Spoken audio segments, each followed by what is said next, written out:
ከየትኛውም ጊዜ በላይ የሀገራት የሉዓላዊነት አቅም እየተፈተነ ነው። አምራች ኢንዱስትሪዎች ደግሞ ዋናዎቹ ልዩነት ፈጣሪዎች ሆነዋል። በዚህ ወሳኝ ዘመን በኢትዮጵያ የአምራች ኢንዱስትሪ ጉዳዮች የኢትዮጵያ ብሮድካስቲንግ ኮርፖሬሽን ከኢፌዴሪ ጠቅላይ ሚኒስትር ዶክተር አብይ አህመድ ጋር ቆይታ አድርጓል። የመጀመሪያው ክፍል እነሆ አሁን ይጀምራል።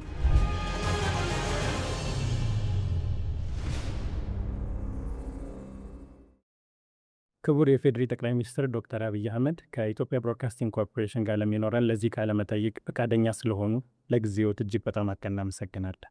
እኔም እጅግ አመሰግናለሁ። እንደምን አሉ? ሰላም ነው? እግዚአብሔር ይመስገን አለው። የመደመር መንግስት መጽሐፎትን ሳነብ መጀመሪያ ብዙ ጠብቄ የነበረው የመጽሐፉ አጠቃላይ ክፍል ፖለቲካ ይሆናል የሚል ጥበቃ ነበረኝ። በኋላ መጽሐፉን ሳነብ ግን በጣም አብዛኛው ክፍል ፖለቲካው እንደተጠበቀ ሆኖ ማህበራዊ ጉዳዮች እንደተጠበቁ ሆነው ኢንዱስትሪ ላይ በጣም ትኩረት አድርጎ አግኝቼዋለሁ እና እንደ ሀገር መሪ እንደ ጠቅላይ ሚኒስትር ብቻ ሳይሆን እንደ ግሎት ረጅም ጊዜ ማሰቦትን ማሰላሰሎትን መጽሐፉ በደንብ ያሳያል እና ገርሞኝ ነበር በጣም ረጅም ክፍሉ። እንደውም በእኔ ምልከታ የመጽሐፉ ዋና አስኳል ነው ብዬ ነው ማስበው ያንን ጉዳይ። ይህን ጉዳይ ላነሳ የፈለግኩት ከመጀመሪያው ጥያቄ ጋር ስለሚገናኝ ነው። ሀገራት ለማኒፋክቸሪንግ ኢንዱስትሪ ለአምራች ኢንዱስትሪ በጣም ከፍተኛ ትኩረት ይሰጣሉ፣ ከሌሎች ሴክተሮች በጣም በተለየ ሁኔታ። ለምንድን ነው ይሄ የሆነው? ከመጀመሪያው አስተያየት አዘል የጥያቄ መግቢያ ለመጀመር የመደመር መንግስት ማዕከላዊ እሳቤ ስለ ሁሉ ነገር ሚዛን መጠበቅ ነው። የሆኑ መንግስታት ጉድ ፖለቲክስ ኢዝ ጉድ ኢኮኖሚክስ ብለው አብዛኛውን ስራቸውን አብዛኛውን እሳቤያቸውን ፖለቲካ ላይ አድርገው ኢኮኖሚውን ተከታይ አድርገው ሞክረውታል። ያ እምብዛም አዋጭ አልነበረም። ሌሎች ጉድ ኢኮኖሚክስ ኢዝ ጉድ ፖለቲክስ ብለው አብዛኛው ነገራቸውን ኢኮኖሚክስ ላይ አድርገው ፖለቲክስን ተከታይ አድርገው ሞክረዋል። እሱም የራሱ የሆነ ውስንነት አለበት። በፖለቲካና በኢኮኖሚ መካከል ሚዛን መጠበቅ፣ ፖለቲካል ኢኮኖሚን በትክክል መግራት መረዳት አስፈላጊ ነው ብሎ በሚዛን የሚነሳ መጽሐፍ ነው። አንዱ ገዝፎ አንደኛው ያነሰ እንደሆነ የሚፈለገውን ስር ነቀል ለውጥ ማምጣት ያስቸግራል። ለዚህ ነው የመደመር መንግስት ሚዛን ጠብቆ ሼራቸው ሳይዛባ አንዱ ለአንደኛው መከታ ተሸካሚ ሆኖ በጋራ ብልጽግና ማረጋገጥ እንዲችሉ በትኩረት የተሰራው። ይሄ እንዳለ ሆኖ ብዙ መንግስታት ወይም የኛም ትኩረት ማኒፋክቸሪንግ ኢንዱስትሪ ላይ የሆነበት ዋናው ምክንያት እንግዲህ ኢንዱስትሪ ለመለወጥ ለማደግ ለሚያስብ ሀገር ሁሉ በጣም ወሳኝ ነገር ነው። የኢኮኖሚ ልብ ነው። አንድ ሰው ልቡ ፈንክሽናል ካልሆነ ልቡ ካልሰራ ዘሆል አካላቱ ጤነኛ ሰላማዊ ቢሆን ውጤታማ እንደማይሆነ ሁሉ ኢኮኖሚ የሚያደርገው የኢኮኖሚ ልብ ማኒፋክቸሪንግ ኢንዱስትሪ ነው። አንዳንዶች የእድገት ሞተር ነው ይላሉ። የእድገት ሞተር የሚያስብለው ዋናው ምክንያት ፕሮዳክቲቪቲን በማሳደግ ረገድ ማኒፋክቸሪንግ ኢንዱስትሪ ያለው ሚና ከሌሎች ሴክተሮች ጋር የሚወዳደር አይደለም። ለምሳሌ 1 ሄክታር መሬት ያለው አንድ አርሶ አደር ኢንዱስትሪ በሚጠቀምበት ሰዓት በዚያው መሬት ላይ ፕሮዲዩስ የሚያደርገው የሚያመርትበት ቁጥርና ኢንዱስትሪ የማይጠቀም ሰው የሚያመርትበት ቁጥር አንድ አይደለም። ትራክተር ስትጠቀም፣ ፈርቲላይዘር ስትጠቀም፣ ፈርቲላይዘር ኢንዱስትሪ ውጤት ነው። ስትጠቀም፣ ስታርስም፣ ሃርቨስት ስታደርግ፣ ስትሰበስብም በጊዜ በብዛት በጥራት በከፍተኛ ደረጃ ያገዛሃል። ወይም አንድ ልብስ የሚሰራ ሸማኔ በማኑዋል አንድ ልብስ ሲያዘጋጅና በቀን በማሽን 100 ሲያዘጋጅ አንድ አይደለም። ምርታማነት ከፍ ይላል። ምርታማነት ከፍ አለ ማለት ባነሰ ጊዜ ብዙ ነገር ስለምታመርት በዛው ልክ ገቢ ያድጋል። ሁለተኛው ኤክስፖርት ነው። ኤክስፖርት ብዛትም ጥራትም ወሳኝ ናቸው። ብዙ አምርተህ በቂ ተጠቅመህ ስታበቃ ነው የምትሸጠው። ስታንዳርድ ለመጠበቅም ይሄኛው ፕሮዳክትህ ከዛኛው ፕሮዳክትህ ዩኒፎርም እንዲሆንም ማኒፋክቸሪንግ ኢንዱስትሪ በጣም ከፍተኛ ሚና አለው። እና ለምርታማነትም ለኤክስፖርትም እንደ የእድገት ሞተር ሆኖ ይወሰዳል። ሁለተኛው ክሪቲካል ጉዳይ መዋቅራዊ ሽግግር ነው። አንድ የኢኮኖሚ ዘውግ ያለ እንደሆነ ወደሚቀጥለው የኢኮኖሚ ዘውግ ለመውሰድ የማኑፋክቸሪንግ ኢንዱስትሪ አይተኬ ሚና አለው። ዳይቨርሲፋይድ በሚሆንበት ሰዓት ማለት ነው። ኢንዱስትሪ የማይጠቀሙ የኢኮኖሚ ዘውጎች ጥሬ ዕቃ አቅራቢ ሊሆኑ ይችላሉ። ለምሳሌ ቡናን እንዳለ ማቅረብ ፕሮሰስ ሳታደርግ፣ ወይም ወርቅን እንዳለ ማቅረብ ሳታቀልጥ፣ ወይም ሊቲየምን ወደ ባትሪ ሳትቀይር እንዳለ ጥሬ ዕቃውን ማቅረብ።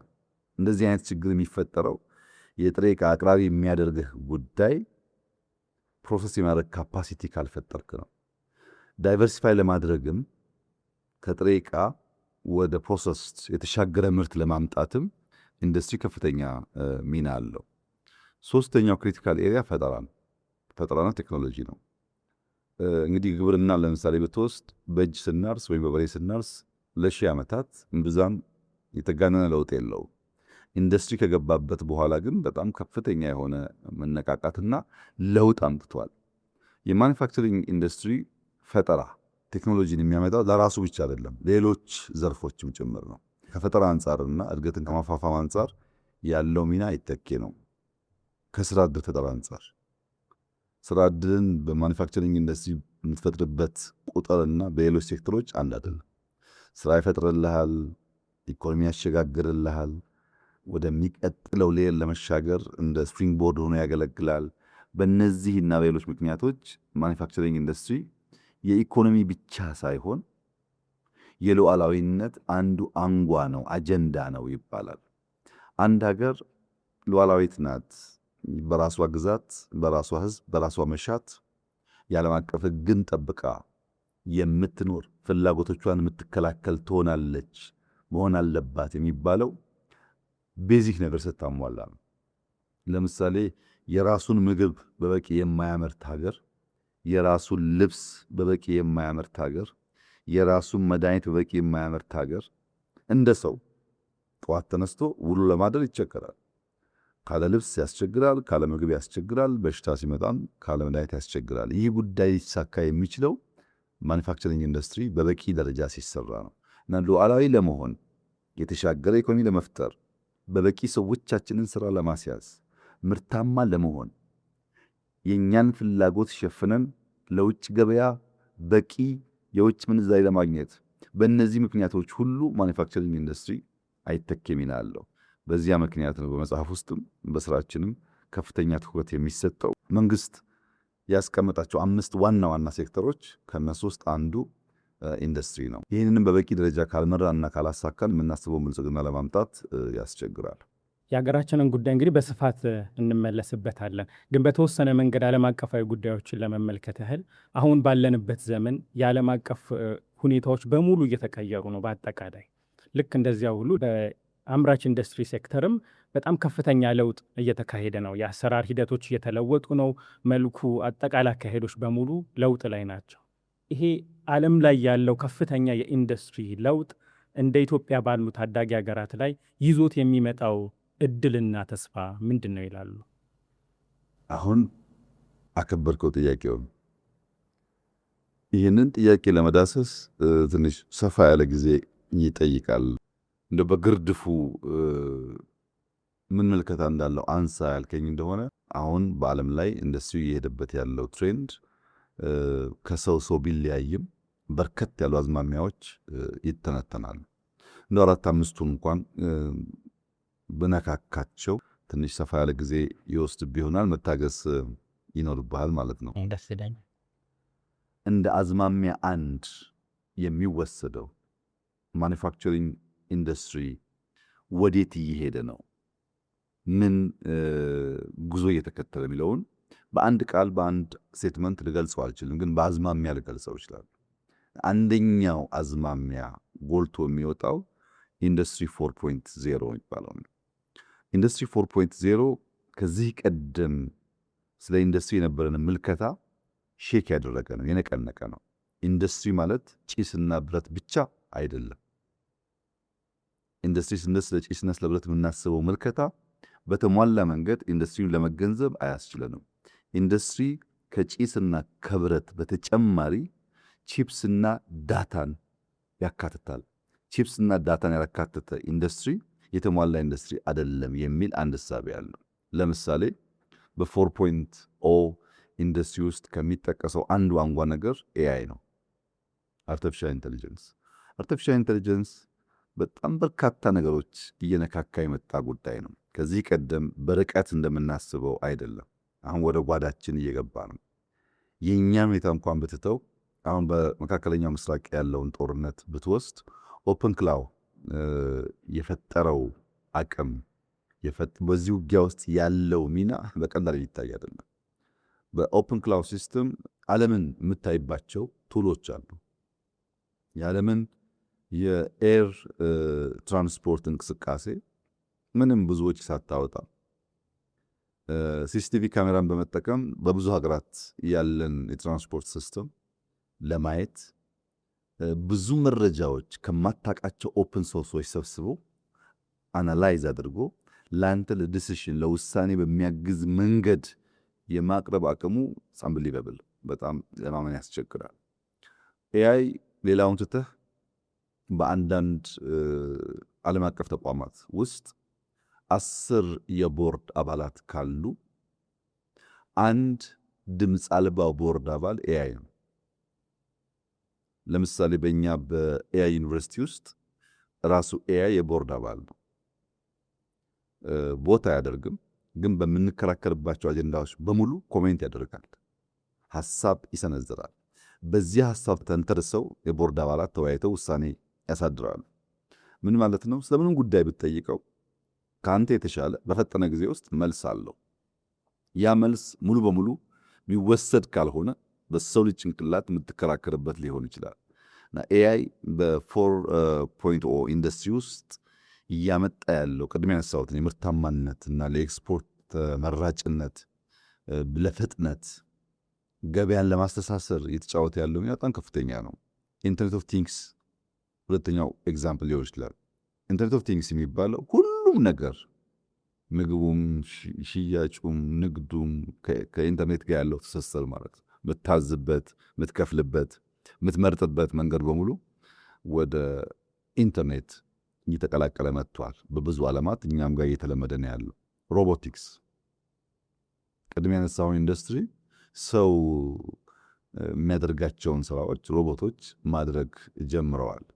ከዚያም አልፎ በቅርቡ አይተህ ከሆነ በመካከለኛው ምስራቅ የግመል ውድድር ነበር። የግመል ውድድሩ ከዚህ ቀደሙ ሰው ወጥቶበት የሚሽቀዳደምበት ሳይሆን ሮቦቶች ወጥተው ልክ እንደ ሰው እየገረፉ ግመሉን ውድድር ያደርጋሉ። እሽቅድድሙ ይፈለጋል ካልቸራል ስለሆነ። ሰው የሚሆንበት ሰዓት ግን በርከት ያሉ አደጋዎች ስላሉ ያን አደጋ ለመቀነስ ሮቦቶች ሰውን ተክተው ግመሎችን ያወዳዱ። አሸናፊ የሚሆነው ግመሉ ነው ቀድሞ የገባው። እንደዚህ አይነት ሁሉ ልምምዶች በሮቦቲክስ ተጀምሯል። አውቶሜሽን ላይ በጣም ሰፊ ኢምፓክት አለው። ቢግ ዳታ አናሊቲክስ፣ ትላልቅ ዳታዎችን አናላይዝ ማድረግ፣ ስለ አንድ ነገር ከመወሰን በፊት ከብዙ ሶርሶች ከብዙ ዳታ ትሪያንጉሌት አድርገህ የጠራውን ለእውነት የቀረበውን ነገር የመምረጥ ጉዳይ በ4.0 ውስጥ አንድ ትልቁ አንኳር ነገር ነው። ዲጂታል ትዊንስ አሁን በጣም እያበበ የመጣው ነገር፣ ስለ ማንኛውም ነገር ትዊንስ ይሰራና ያንን ነገር በአካል ያንን ሰው በአካል አግኝተህ ከማናገርህ በፊት የሱን ትዊንስ የሱን አምሳያ አናግረህ ስለሰውየው በቂ ግንዛቤ መውሰድ። 3D በቤት በመኪና በፈለግከው መንገድ እነዚህ በከፍተኛ ደረጃ የኢንዱስትሪ አዝማሚያ እየቀየሩት ነው ያሉት። ድሮ በነበረው ልምምድ ለመሄድ አስቸጋሪ ሆኗል።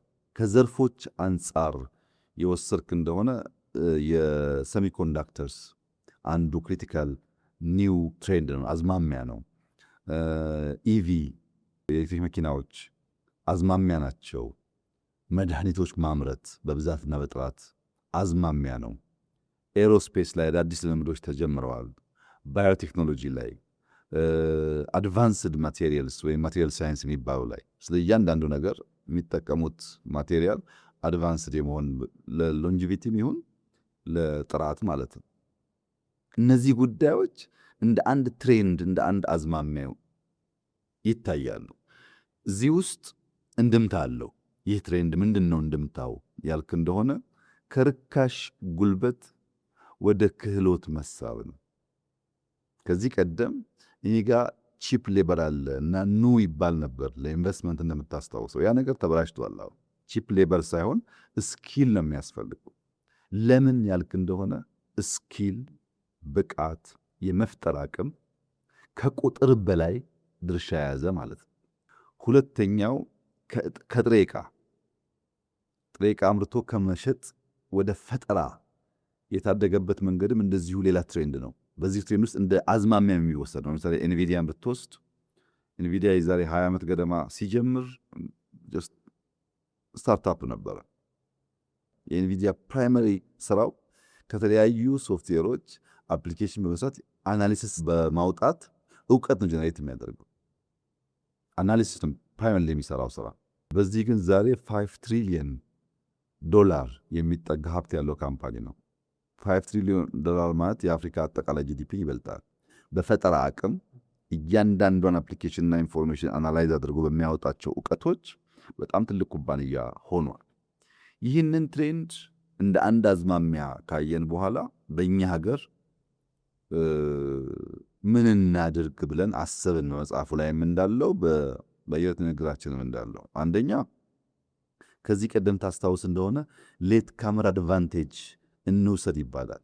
አርፍዶ ደራሽነትን እንደ እድል እንጠቀም ይባላል። አሁን ያለ ምልከታ ሌት ካመር አድቫንቴጅ ሳይሆን ጣጣ ነው ያለው። አርፍዶ መድረስ ጣጣ ነው ያለው። ጣጣው ምንድን ነው? አንተ ደረስኩ ስትል እነሱ የሉም፣ ደረስኩ ስትል እነሱ የሉም። ሁሌ ተከታይ ነው የሚያደርገው። ምንም አይነት እድል በውስጡ የለም ማለት አይደለም፣ ግን አርፍዶ ለመድረስ ከረፈደ በኋላ ለመድረስ ያለ ሙከራ ቆሞ ስለማይጠብቅህ ያንተ ኮምፒቲተር ደረስኩ ስትል አታገኘውም። እና መሆን ያለበት የቀድሞ ደራሽነት ምንዳ ነው። የአርፍዶ ደራሽነት ጣጣን ሳይሆን የቀድሞ ደራሽነትን ምንዳ መቋደስ አለብን ነው። ፕሮአክቲቭ መሆን አለብን። ይህም በጥቂት ኤግዛምፕል ላንሳለን። ለምሳሌ ኤሮስፔስ በጣም ክሪቲካል የኢንዱስትሪ ዘውግ ነው። ሁሌ ስንገዛ ከምንኖር ቢያንስ በስፔር ፓርት ደረጃ ማምረት ይኖርብናል ብለን ከቦይንግ ጋር የኢትዮጵያ አየር መንገድ የኤሮስፔስ ፓርቶች ማምረት በሚቀጥለው ሳምንት 2 ሳምንት የሚመረቅ ፋብሪካ ጨርሰናል። አንድ ዘውግ ነው ፎከስ ያስፈልገዋል በሚል መግዛት ብቻ ሳይሆን ቢያንስ ፓርቶችን ማምረት ስለሚያስፈልግ በድሮንስ ብዙ ሙከራዎች ይደረጋሉ። ማምረት አለብን ድሮን እኛ ስንል ማምረት አለብን ስንል ብዙ ሰዎች ለኢትዮጵያ ድሮን ይላሉ። ቢኮዝ አርፍዶ መድረስ ያለውን ጣጣ በደንብ ካለመገንዘብ። በማኒፋክቸሪንግ የወሰድክ እንደሆነ ሶላር ሴል ለረዥም ጊዜ ቴክስታይል ነበረ የኢንዱስትሪ ፓርኮች ስራ። ወደ ሶላር ሴል ስንገባ አይተነዋል ምን ያክል በትንሽ ቦታ ላይ ብዙ ብር ማግኘት እንደምንችል። ኤአይ ዩኒቨርሲቲ አሁን የምንገነባው ኤአይ ዩኒቨርሲቲ በአፍሪካ የመጀመሪያው ነው። ለምን? አርፍደን መድረስ ሳይሆን ቀድመን በመድረስ ፕሮአክቲቭ በመሆን ያለውን እድል መቋደስ አለብን ከሚል እሳቤ። ፋርማስቲካል ላይ በቅሊንጦ ፓርክ ላይ የጀመርናቸው ስራዎች የኢትዮጵያን የሀገር ውስጥ ፍጆታ ከፍተኛ ደረጃ እያሳደጉ ነው ያሉት። ዲጂታል ኢትዮጵያ 2030 በብዙ መልኩ ኢትዮጵያ በመጀመሪያው አዝማሚያ በ4.0 ኢንዱስትሪ ያሉ አዝማሚያዎችን ዘግይታ ከመድረስ ፈጥና ፕሮአክቲቭሊ ለመቋደስ ያላትን እድል የሚያሰፋ ነው። ይሄ እስካሁን ያወራውልህ እንግዲህ ጀስት አንድ አዝማሚያ ነው። ይህ አዝማሚያ የ4.0 አዝማሚያ ነው። ሁለተኛው አዝማሚያስ ምንድን ነው ያልከኝ እንደሆነ እንግዲህ ቴክኖሎጂውን ማወቅ ኤአይን መገንዘብ ብቻውን በቂ አይደለም። ሌሎች አዝማሚያዎች ደግሞ አሉ። እነሱን አብረን ካላየን በቀር የተሟላ ግንዛቤ አንይዝም። ሁለተኛው አዝማሚያ የእሴት ሰንሰለትን መልሶ ማዋቀር ነው። ቫልዩ ቼን የሚባለው የእሴት ሰንሰለት በብዙ ጉዳዮች ተይዘዋል። አንደኛው አንሰርቴኒቲ ነው። ስለምንም ነገር እርግጠኛ መሆን የማይቻልበት ዓለም ሆኗል። የንግድ ውጥረቶች ለመጠቀም ካለ ፍላጎት ብቻ ሳይሆን አንተን ለመጉዳት ካለ ፍላጎት፣ ሀገራት ሰርተው ለመጠቀም ብቻ ሳይሆን ሳይሰሩ አንተም እንዳይሳካል ለማድረግ ከፍተኛ የንግድ ውጥረቶች አሉ። በታሪፍ ኤክስፖርትን በመገደብ ኢምፖርትን በመገደብ የሚታዩ ከፍተኛ ውጥረቶች አሉ። ያው ይታወቃል። ዓለም ላይ በወረርሽኝ ምክንያት የሚከሰቱ መስተጓጎሎች አሉ። ያልታሰቡ ነው። አታውቀውም። ድንገት ይመጣና ብዙ ነገር ያበላሻል። ጂኦፖለቲካዊ ፉክክር ልክ አሁን እንደምታየው በሀገራት መካከል ያለ የጂኦፖለቲካል ፉክክር በከፍተኛ ደረጃ ንግድን፣ ኢንዱስትሪን፣ የኢኮኖሚክ እንቅስቃሴን ነው ይመታው። አስበው አይደለም። ሁለት ሰዎች እዛ ማዶ ይጣሉና ሳታስበው አንተን አፌክት ያደርጋል። የሎጂስቲክስ ስጋቶች በአየር በየብስ በባህር የሚደረጉ እንቅስቃሴዎች አሁን በግልጽ እንደሚታየው በከፍተኛ ደረጃ አንሰርቴኒቲ ይታይባቸዋል። በእርግጥ እኛ ፕሮአክቲቭሊ የሄንበት ጉዳይ ይሄ ጉዳይ ነው። ከ2-3 ዓመት በፊት ለሀያላን መንግስታት የባህር ላይ እንቅስቃሴ አደጋ ሊገጥመው ይችላል፣ እዚህ ውስጥ ሚና አልባ ሆነን ከቆየን 130 ሚሊዮን ህዝብ አደጋ ውስጥ ይወድቃል የሚል አቋም እናነሳ ነበር። በወቅቱ ምንም ነገር ስላልነበረ ብዛም ተቀባይነት አልነበረውም። አሁን ግን ብዙዎች እያመኑበት ያለው ጉዳይ ነው። ከባህር መራቅ የባህርን ወይም የየብስን ትራንስፖርት ወይም የአየርን ትራንስፖርት ግድ የለም በቀላል አገኘዋለሁ ማሰብ የማይቻልበት ሁኔታ እየተፈጠረ ነው ያለው። ሀገራት ለጥቅማቸውም አንዳንዴ አንተን ለመጉዳትን ሲሉ ያንን ሩት ይቆጣጠራሉ። ይህ አንሰርቴኒቲ ሌላ አዝማሚያ ነው። ማምረት ብቻውን ኤአይ መጠቀም ብቻውን ውጤታማ አያደርግህም። ይህንን ጉዳይም በደንብ መገንዘብ ካልቻልክ እንደ መፍትሄ ደግሞ የምታያቸው ምልክቶች አሉ፣ እንድምታዎች አሉ። አንደኛውና ዋነኛው ፕራግማቲዝም ነው። ቅድም ባነጻው መጽሐፍ ላይ በደንብ እንደተቀመጠው ፕራግማቲዝም ማለት አሁን የምታየው ማንኛውም ነገር ነገ ላይሆን ስለሚችል ነገ ላይም ሁኔታውን አይተህ ጥቅምን ማዕከል አድርገህ መወሰን እንጂ ከዚያ ውጭ ያለው አካሄድ ፕራግማቲክ ያልሆነው አካሄድ ውጤታማ አያደርግም የሚል ነው። በብዙ ምክንያቶች ለምሳሌ እንደ አንድ ኤግዛምፕል እናንሳ። የኢራን ጦርነት ሲጀመር ከዚያ ሳምንታት በፊት በማዕቀብ ላይ የነበረው የራሻ የነዳጅ ምርት የጋዝ ምርት በከፊል ማዕቀብ ተነስቶለታል። ለምን? ሁለቱም ከተዘጉ እነሱ ብቻ ሳይሆኑ የሚጎዱት ሌላውም ስለሆነ ፕራግማቲክ የሆነ ዲሲሽን ነው። ልክ እንደዚሁ ጠላቴ ከምትለውም አያስፈልገኝም ከምትለውም ሰው ጋር ትናንትና ትክክል የወሰንከውን ውሳኔ የምትቀይርባቸው በርካታ ትሬንዶች አሉ ማለት ነው። ሁለተኛው በጥቂት ሀገራት የተጀመረ እኛም ማሰብ መምከር የሚገባን ነገር የፕላስ ዋን ስትራቴጂ ነው። የፕላስ ዋን ስትራቴጂ ለምሳሌ አንተ ኢትዮጵያ ውስጥ ሳሙና ታመርታለህ። ኢትዮጵያ ውስጥ ሳሙና እያመረትክ ቅድም ባልኩ አንሰርቴኒቲ የአንተ ሳሙና ፋብሪካ ከገበያ ውጭ ሊሆን ይችላል። ልክ ያንተን ፋብሪካ የመሰለ ፋብሪካ ሌላ ቦታ ሌላ ሀገር ትወስዳለህ። እዚህኛው ችግር ቢያጋጥም ያኛው እንዲሰራ፣ እዚያኛው ችግር ቢያጋጥም እዚህኛው እንዲሰራ፣ በአንድ ፋብሪካ ዲፔንድ ማድረግ አያዋጣም የሚል እምነት ፕላስ ዋን ስትራቴጂ ይሉታል። ይሄን ደግሞ አቅርቦት ለመቆጣጠር አቅርቦት ለማቀራረብ ገበያን ለማቀራረብ የሚጠቅም ነው ብሎ ነው የሚያስቡት። ሲገልጹት ኒር ሾሪንግ እና ፍሬንድ ሾሪንግ ይሉታል። ኒር ሾሪንግ ማለት ደቡብ አፍሪካን እንደ ገበያ ማዕከል ብትወስድ ያንተን ፕላስ ዋን ፋብሪካ ቦትስዋና ላይ ወይም ዚምባብዌ ላይ ብትተክል በቅርብ ርቀት የደቡብ አፍሪካን ማርኬት ትቆጣጠራለህ። አንድ ፕሮዳክት ከዚህ ደቡብ አፍሪካ ከሚሄድ ከቦትስዋና ወይም ከዚምባብዌ ደቡብ አፍሪካ መሄድ ይቀለዋል። ኒር ሾሪንግ የሚባለው እሱ ነው። ለገበያ መቅረብ። የአፍሪካን ማርኬት የሚፈልጉ ሰዎች ከርቀት አምርተው ማምጣት ሳይሆን በአፍሪካ አካባቢ በቅርብ ርቀት ውስጥ ማምረትና ገበያውን መያዝ። ፍሬንድ ሾሪንግ ማለት ደግሞ ትሬንድ እንዳልኩ አዝማሚያው በጣም አንሰርቴን ስለሆነ በዘላቂነት ስቴብል ናቸው፣ ታማኝ ናቸው፣ ወዳጅ ናቸው፣ ሀብቴን ጉልበቴን በቀላሉ አያጠፉብኝም ብለህ በምታስባቸው ሀገራት ላይ ኢንቨስት ማድረግ ማለት ነው። ያ እንግዲህ ግምት ነው። አንሰርቴኒቲ መልሶ ይውጠዋል። ግን በተቻለ መጠን ታሪካቸውን ስትመለከት ዘላቂነት ኮንቲኒቲ ያላቸውን ስርዓቶች፣ መንግስቶች፣ ታማኞች አካባቢ ኢንቨስት ማድረግ እና በዚህ ምክንያት በቀጠናዊ አቅርቦት ሰንሰለቶች ውስጥ የኒር ሾሪንግ እና ፍሬንድ ሾሪንግ የፕላስ ዋን ስትራቴጂ ለዛ አንሰርቴኒቲ እንደ አንድ ትሬንድ ነው። ቅድም ኤአይ ያልን አይደለም? እሱ ቴክኖሎጂ ነው። ኢንተርኔት እያገለባበጠው ነው። ኦፕን ክላውድ ነገር እያመጣ ነው። ሮቦቲክስ ተአምር እየፈጠረ ነው። ግን ያ ተአምር አንሰርቴኒቲ ያለበት ሁኔታን ካልተረዳህ ታመርታለህ፣ ግን አትሸጥም። ነዳጁ አለ፣ ግን አታደርስም ማለት ነው። ይህን አንሰርቴኒቲን ታሳይ ማድረግ አለብን የሚል በጣም የጠነከረ ንግግሮች፣ ውይይቶች፣ ምክክሮች አሉ። ትሬንድም አለ። ሶስተኛው አዝማሚያ አሁን አልወጣውም ከኢንዱስትሪ። ሶስተኛው አዝማሚያ ሎጂስቲክስና መሰረተ ልማት። የኢንፍራስትራክቸር ብልጫ የሌለው ሀገር፣ መሰረተ ልማት የሌለው ሀገር፣ የተሳለጠ ሎጂስቲክስ የሌለው ሀገር ምንም እንኳን የመጀመሪያውን ትሬንድ የኤአይውን ትሬንድ ቢያሟላ ሁለተኛውን ትሬንድ ባይፓስ ማድረግ ቢችልም የተሳለጠ ኢንፍራስትራክቸር መገንባት ከሌለው ብልጫ መውሰድ አይችልም ነው። ምንድናቸው እነዚህ ኢንፍራስትራክቸሮች? ልዩ ኢኮኖሚ ቀጠናዎች እና ኢንዱስትሪ ፓርኮች ተበራክተዋል ዓለም ላይ።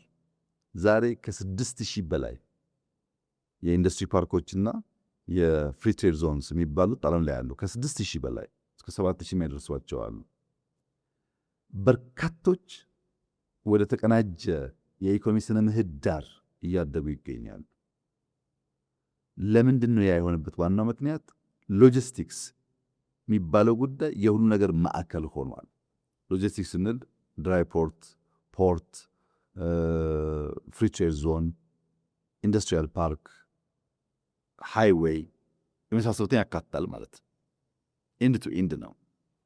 ሁለተኛው የቴክኖሎጂ ፓርኮች፣ ኢንዱስትሪ ፓርክ ብቻ ሳይሆን የቴክኖሎጂ ፓርኮች ሪሰርች ዴቨሎፕመንት የሚሰራባቸው ኢንኩቤሽን ሴንተር ያለባቸው። ለምሳሌ የኤአይ ዩኒቨርሲቲ የኤአይ ሲቲ በለው በአቅራቢያው ናሽናል ክላውድ፣ የሃርድዌር ማኒፋክቸሪንግ ኢንኩቤሽን ሴንተርስ ስታርታፖች የሚሰሩበት ሃርድዌር ጋር የሚለማመዱበት በ10 ደቂቃ ድራይቭ ኢንዱስትሪ ፓርክ ገብተው የተለያዩ ፋርማሲውንም ቴክስታይሉንም እያዩ በቴክኖሎጂ ኢምፓክት የሚያደርጉበትን አውድ የሚፈጠር ነው እንጂ ጀስት ዩኒቨርሲቲ ብቻ መማሪያ ብቻ አይደለም። ለምን አር&ዲ ሪሰርች ኤንድ ዴቨሎፕመንት ኢንኩቤሽን ሴንተር በጣም ክሪቲካል እየሆነ ስለመጣ።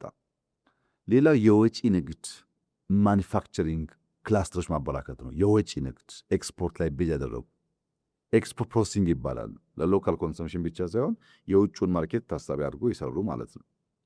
በዚህ ውስጥ አረንጓዴ ኢንዱስትሪ ቀጠናዎች አሁን የምታመርተው ምርት በምን አመረተውም ጥያቄ እየሆነ ነው። ለመግዛት በምን እንዳመረትከው ዋጋውን ለመወሰን ምንም አይነት ተጨማሪ ክፍያ እንትን ላለማስከፈል እንደ ትሬንድ እየተወሰደ ነው ያለው። ከዚህ አንጻር የኛ ሀገር ሙከራ ምንድን ነው ያልክ እንደሆነ ያው የኤአይው እንዳነሳውልህ በጣም አመርቂ ስራ ነው የሰራ ያለ ነው። በእርግጠኝነት ለእኛም ለአፍሪካም ኩራት የሚሆን ስራ ነው የሚሆነው። በቅርበት በትኩረት የተሰራ ነው ያለው። ሲያልቅ ሁላችን በጋራ ምና ይሆናል። ሁለተኛው ግን የእኛ ፓርኮች የኢንዱስትሪ ፓርኮች የነበረው ጅማሮ በፎሬን ዳይሬክት ኢንቨስትመንት እና ኤክስፖርት ላይ ብቻ የተንተራሱ ነበሩ። እነዚያን ወደ ልዩ ኢኮኖሚ ቀጠና ማሸጋገር የጀመርነው ጉዳይ ነው። ለምሳሌ ድሬዳዋ ላይ ወይም ገዳ ላይ ሊሆን ይችላል። ለምን እንደዛ እናደርጋለን? ማምረት ብቻ ሳይሆን የንግድ ሰንሰለትም የሎጂስቲክስ ጉዳይም ክሪቲካል ስለሆነ፣ ለምሳሌ የድሬዳዋን ፍሪ ዞን ብትወስድ በአቅራቢያው ድራይ ፖርት አለ። በድሬዳዋ ድራይ ፖርትና ፍሪ ትሬድ ዞን መካከል 4000 ሄክታር ቦታ ነበር። ያን አሁን ወደ አንድ እያመጣ ነው። ለምን? እዛ ሃይዌይ ሬልዌይ ካልገነባን በቀር በእነዚህ ሁለቱ ኢምፖርታንት ተቋማት መካከል ትስስር ካልፈጠር የምናስበውን ስለማናሳካ፣ ወይም ሞጆ ትመጣ የሞጆ ድራይ ፖርትና የገዳ ፍሪ ትሬድ ዞን እንደዚሁ የተሳሰሩ ናቸው። በሬልዌይ በሃይዌይ አንዱ ለአንዱ መጋቢ ነው። እዚህ ያመረትከውን በቀላሉ በድራይ ፖርት አድርገህ ታውጣት ትችላለህ ማለት ነው። እንደዛ አይነት ትስስሮች እየሰራ ነው። ስንት አዝማሚያ ያየን? አሁን 3 አዝማሚያ ያየን። እንደ አራተኛው እንኳን ጨምርልኝ ብትል ዲካርቦናይዜሽን አንደኛው ትሬንድ ነው። ይሄም በአንዱ ብታልፍ በአንደኛው አታልፍ። የወደፊት ተወዳዳሪ ለመሆን በዝቅተኛ የካርቦን ምርት የማምረት አቅም ይወስናል። በዝቅተኛ የካርቦን አቅም ካላመረትክ ያመረትከው ምርት ገበያ ላይ ሲወጣ የሚያገኘው ዋጋና እንደ ኩባንያ እንደ ኢንዱስትሪ አንተን የሚቀጡበት መንገድ ትርፋማ ያደርግህ። በታዳሽ ኃይል የሚሰሩ ፋብሪካዎች ተመራጭ ናቸው። ለምሳሌ ሶላርን ውሰድ። ኢትዮጵያ ውስጥ 5 ትላልቅ ኩባንያዎች መጥተዋል አሁን በሶላር። ለምን መጡ? ሶላር በራሱ ክሊን ኤነርጂ ነው አይደለም? ግን የሶላር ሴል የምታመርትበት ኢነርጂ ክሊን ካልሆነ ገበያ ላይ ኢምፓክት አለው። ሶላሩ ክሊን ቢሆንም በምን አመረትከው የሚል ጥያቄ ይፈጠራል። አንድ ሀገር ሄደ በጋዝ በኢነርጂ ሶላር ማምረትና እንደ ኢትዮጵያ ባለ በክሊን ኤነርጂ በታዳሽ ኃይል ሶላር ማምረት እኩል ገበያ የለውም። ሶላርን ሲገዙ በምን አመረትከው ስለምትባል ማለት ነው። ክሊን ኤነርጂ ያለውን ኢትዮጵያ ያለ ሀገር አድቫንቴጅ አለው። ሁለተኛ ለምሳሌ ከግንባታ አንጻር እንደምታውቀው ሲሚንቶ ላይ በጣም ሰፊ ስራ ሰርተናል፣ ውጤቱም ተገኝቷል። ብረት ላይ፣ ሴራሚክ ላይ፣ ግራናይት ላይ፣ ማርብል ላይ ሰራን ያለና አንድ ክሪቲካል ኤሪያ ስራ የሚፈልገው አልሙኒየም ነው። አልሙኒየም ልክ እንደ ሶላር በክሊን ኢነርጂ ሲመረትና በሌላ ኢነርጂ ሲመረት እኩል አይደለም ገበያ ላይ ያለው ተፈላጊነት። በዚያ ምክንያት ወደ 5 ትላልቅ ኩባንያዎች ኢትዮጵያ መጥተዋል አልሙኒየም ለማምረት። ግን ችግሩ ምንድነው? አንድ አልሙኒየም ፋብሪካ ለማቋቋም ቢያንስ 800 ሜጋዋት ኢነርጂ ይፈልጋል። አሁን ኮይሻ 2000 ገደማ ማለት 2.5 ገደማ አልሙኒየም 3 ፋብሪካ እንኳን ራን አያደርግም ማለት። ኮይሻን የሚያክል ቢሊየንስ ኦፍ ዶላር አውጥተህ ያ ሁሉ ድካምና ስራ ከ2 እና 3 ፋብሪካ አያልፍም፣ በከፍተኛ ኃይል ዲማንድ ስለሚያደርጉ። ያን የሚያክል ኃይል ለአንድ ፋብሪካ ከሰጠህ ደግሞ የራሱ የሆነ ነገር አለው። በዚያ ምክንያት ትንሽ ያዝ አድርገናል። ፍላጎቱ አለ፣ እየመጡ ነው። ግን ዲማንድ የሚደረገው ኢነርጂ እኛ አሁን ካለን ፍላጎት አንጻር ትንሽ ያስቸግራል። ልክ እንደዚሁ በታዳሽ ኃይል በሌሎች ዘርፎችም ይታያል። ሶስተኛው ሰርኩላር ኢኮኖሚ ነው፣ ውደታዊ ኢኮኖሚ። ሰርኩላር ኢኮኖሚ ማለት ለምሳሌ ብረት አምርተህ ተጠቅመህ ከወደቀ በኋላ መኪና ከተጋጨና ከወደቀ በኋላ ስክራፕ ሰብስበህ አቅልጠህ ሌላ ነገር ማዋል መቻል፣ ወይም ፕላስቲክ ተጠቅመህ ከወደቀ በኋላ ሰብስበህ አቅልጠህ መጠቀም መቻል፣ ወይም ወረቀት ካርቶን ተጠቅመህ ከጥቅም ውጭ ከሆነ በኋላ መልሰህ አቅልጠህ ፋብሪካ ገብቶ እንደ አዲስ መጠቀም መቻል፣ ሪዩዝ ማድረግ ተሰርቶ ማለት ነው። ይሄ የሰርኩላር ኢኮኖሚ አንዱ ቻሌንጅ ግብአት አይደለም ለሁሉ ነገር። ግብአት ተጠቅመህ ከወደቀውን መጠቀም በራሱ ለኢንዱስትሪው እንደ ትሬድ ተወስዷል። አንድ ፕሮዳክት ይወጣል፣ ጥቅም ላይ ይውላል፣ ሲወድቅ መልሶ ግብአት ይሆናል ወይ የሚል ጉዳይ። ከዚህ ጋር የሚያያዘው አንድ ክሪቲካል ነገር ምንድን ነው? አሁን ብዙ ምርቶች እንደ ከዚህ ቀደሙ ጠንካራ አይደሉም። ለምሳሌ ድሮ መኪና ጠንካራ ነው፣ ብትጋጭም ቶሎ ጥርምስ አይልም። የአሁኑ እንደዛ አይደለም። ስልክን ብትወስድ የድሮና የአሁኑ አንድ አይደለም። ማንኛውም ዕቃ የአሁኑ ትንሽ ቶሎ ተሰባሪ ነው። ለምንድን ነው እንደዛ የሆነው ብለህ ስትጠይቅ በእውቀት ነው የሆነው። ማንኛውም ፋብሪካ ለምሳሌ አንድ መኪና አምርቶ ሰጥቶ ያን መኪና 50 ዓመት የምትነዳው ከሆነ ፋብሪካው ራሱን ገደለ ማለት ነው። ስልክ ሰጥቶህ ስልኩን 10 ዓመት ከተጠቀምክ ሊያመርት አይችልም ማለት ነው። ቶሎ ቶሎ የጣልክ እንድትገዛው የሚሰጥህ ዕቃ ሎንጂቪቲው እንደ ከዚህ ቀደሙ ዝም ብሎ ልክ አይደለም። በሶፍትዌርም ይሁን በሃርድዌር ያጥረህ ተጠቅመህ እንዲጠፋና መልሰህ እንድትገዛ ነው የሚፈለገው። መልሰህ ስትገዛ ግን ያ የወደቀውን ደግሞ እነሱ ፕሮሰስ አድርጎ ተመልሶ መጠቀም ይፈልጋሉ። ለረጅም ጊዜ የሚያገለግል ነገር ብዛም አይታይም። አሁን ለምን? ዲካርቦናይዜሽን የማምረቻ መንገዱ ኢነርጂው ኢሹ የሆነ ሲመጣ የሚመረትበት ፍሪኬንሲና የምርት ተረፈ ምርት መልሰህ መጠቀም ደግሞ ክሪቲካል እየሆነ ስለመጣ ከዚህ አንጻር ስነ ምህዳራዊ ኢንዱስትሪያል ፓርኮች ወይም ኤኮ ኢንዱስትሪያል ፓርክስ የሚባሉት እየተስፋፉ መጥተዋል።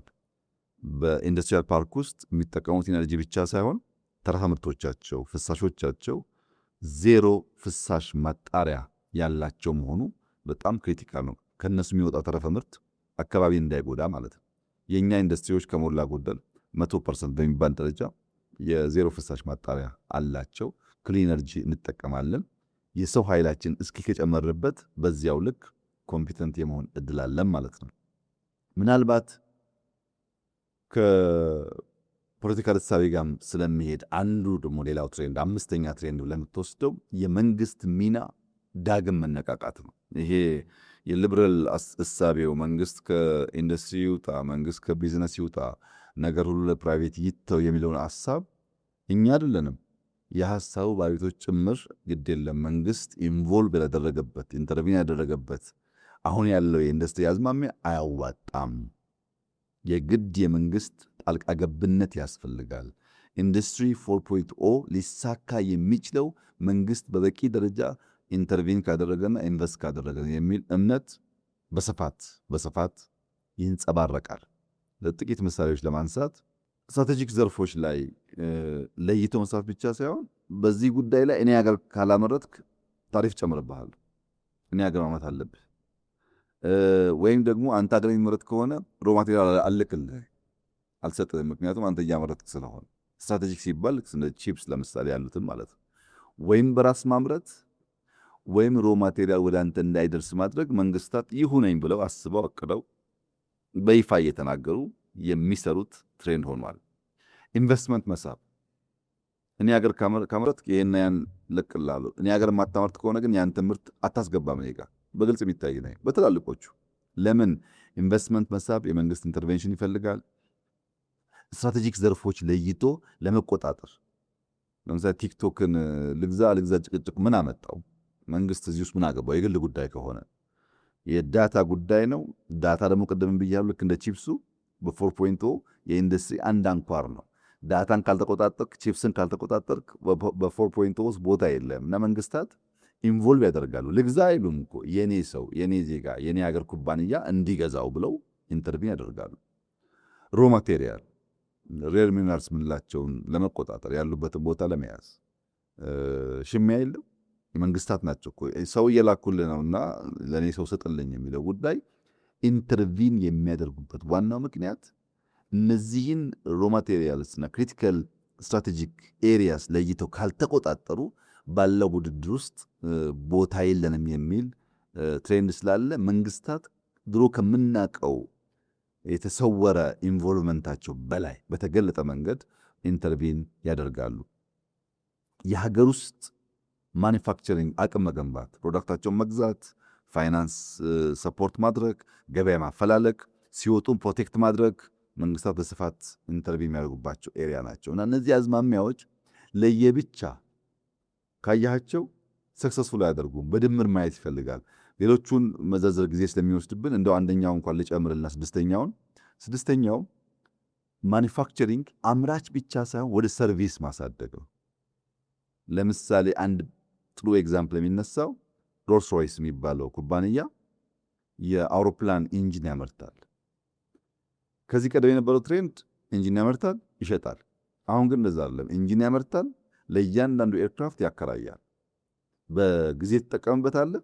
መጠገን ማስተካከል የሱ ስራ ነው፣ ግን አይሰጥህም። ባለቤትነቱ የራሱ ሆኖ በክራይ መልክ በሊዝ መልክ ትጠቀምበታለህ። ኢንዱስትሪን እንደ ሰርቪስ ማቅረብ ማለት ነው። ከዛም የሚያልፉ አዝማሚያዎች አሉ። ወደ ተሟላ የኢንዱስትሪ እድገት ሳይኬድ መጨንገፍ፣ የኢንዱስትሪያል ጭንገፋ የሚባል አዝማሚያም አለና በርካታ አዝማሚያዎች አሉ። እነዚህን አዝማሚያዎች በድምሩ ካልተረዳህ፣ በቁንጽል ብቻ ካየህ በአንደኛው እንኳ ቢሳካልህ በአንደኛው ስለማይሳካልህ የተሟላ አንደርስታንዲንግ በጣም ኢምፖርታንት ነው። የኢንዱስትሪ አዝማሚያው ከሰርቪስ፣ ከንግድ፣ ከሎጂስቲክስ፣ ከመንግስት ቀጥተኛ ምሪት ስትራቴጂክ ኤሪያና ኢንፑቶቹ መለየትና መቆጣጠር፣ የራስን ባለሀብቶች መከላከል፣ መደገፍ የመሳሰሉ ሙሉ ግንዛቤ የሚጠይቅ እና ውስብስብ ትሬንዶች ናቸው ያሉት እና በዓለም ላይ ኢንዱስትሪ እየሄደ ያለበት ሁኔታ እንደ ከዚህ ቀደሙ በቀላሉ ኢንቨስትመንት በምትሄድበት ሳይሆን ኢንቨስትመንቱ ከመጣ በኋላ ገበያውን መቆጣጠር፣ ሎጂስቲክሱን ማስተካከል፣ የሄደበት ፕሮቴክት ማድረግ፣ የሚያስፈልገውን ግብአት ቀድመህ ፕሮአክቲቭሊ ኮንትሮል ማድረግ የመሳሰሉ ነገሮች በውስጡ እየያዘ መጥቷል። ለዚህም ነው ውስብስብና የሚያባላ ጉዳይ እየሆነ የመጣውና እነዚህን አዝማሚያዎች ለመገንዘብና እነዚህንም በልተን በስልት እያንዳንዱን እያሳካን ተሰናስሎ የተሟላ ውጤት እንዲያመጣ ጥረት እያደረግን ያለነው በዚህ ምክንያት ነው። አዝማሚያዎቹ በጣም ሰፊ ናቸው ያልኩህ ለዚህ ነው። ለተወሰደበት ጊዜ ይቅርታ ጠይቃለሁ። ከነገሩ ስፋት አንጻር እንደውም ብዙ ጊዜ አልወሰዱም። በጣም ውስብስብ በጣም ሰፊ እና ጉዳዩን በጣም በጥልቀት ነው ያብራሩልን። እናመሰግናለን በጣም። እስቲ ደግሞ ወደ ሀገራችን እንመለስና በሀገራችን ውስጥም የአምራች ኢንዱስትሪን ለማስፋፋት ብዙ ጥረቶች ሲደረጉ ነበር። በአንድ በኩል በጣም ጥልቅ ምኞቶችን እንመለከታለን፣ ብዙ ጥረቶች መፍጨርጨሮችን እንመለከታለን እና ከነገስታቱ ጊዜ ጀምሮ በደርግም በኢህአዴግም ጊዜ ይደረጉ የነበሩ ጥረቶችን እንዴት ነው የሚመለከቷቸው? የአምራች ኢንዱስትሪን ከአጠቃላይ ኢኮኖሚ ውስጥ ከፍ ለማድረግ ይደረጉ የነበሩትን ጥረቶች። እንዳልከው ነው። በሀገራችን ሰፊ ጥረቶች ሲደረጉ ነበር። እነዚያን ጥረቶች በሁለት ከፍሎ ማየት ጥሩ ነው። ከሁለተኛው የጣሊያን ወረራ ትንሽ ቀደም ብሎ የነበረው ዘመን አብዛኛው የባህላዊ የጎጆ ኢንዱስትሪ የእጅ ስራ ውጤቶች ላይ ተንተራሰ ነበር። ልብሱም ማንኛውም ነገር ባህላዊ ነው። የጎጆ ኢንዱስትሪ የሚባለው ነው። በእጅ ስራ ላይ የተንተራሰ ነው። ያለ ረዥም ዓመታት ኢትዮጵያ ውስጥ እንደ ታሪካችን እንደ ቀደምትነታችን ከኛ ጋር የነበረ ጉዳይ ነው። የሁለተኛው የጣሊያን ወረራ ዋዜማ አካባቢ ከ27 በፊት ማለት ነው ፋብሪካዎች ወደ 25 ገደማ ኢትዮጵያ ውስጥ ነበሩ። ጣሊያን ሊወረን ዓመት 2 ዓመት ሲቀረን 25 ገደማ ፋብሪካዎች ነበሩ። እንደ ሳሙና ፋብሪካ፣ ቢራ ፋብሪካ፣ የስኳር፣ የእንጨት፣ የሸክላ የመሳሰሉ። በኋላ ያ ጉዞ ሳይታይ ያው የጣሊያን ሁለተኛ ወረራ መጣ። ያ ወረራ ለኢንዱስትሪ የራሱ የሆነ አዎንታዊ አሉታዊ ተጽዕኖ ነበረው። ያመጣቸው እድሎች አሉ፣ ያሳጣቸው ነገሮች አሉ።